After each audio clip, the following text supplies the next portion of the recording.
Mastering "see you later" in English.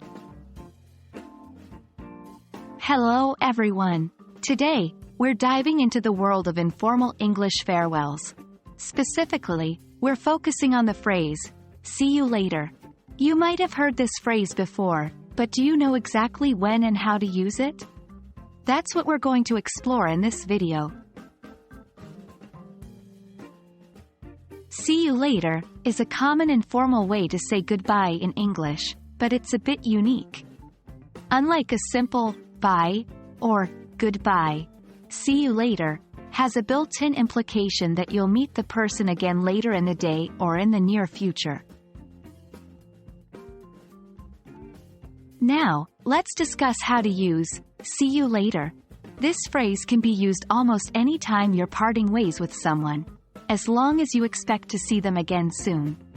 For example, when leaving a friend at the coffee shop with plans to meet up later in the day, you might say, "I had a great time. See you later."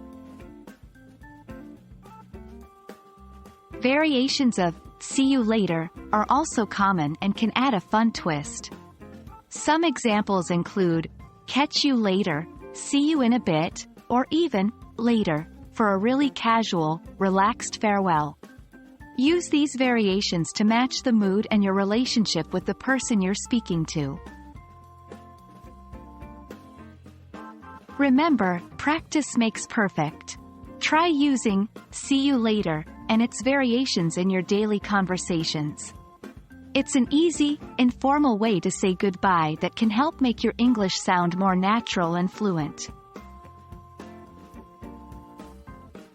And there you have it, a complete guide to using "see you later" in English.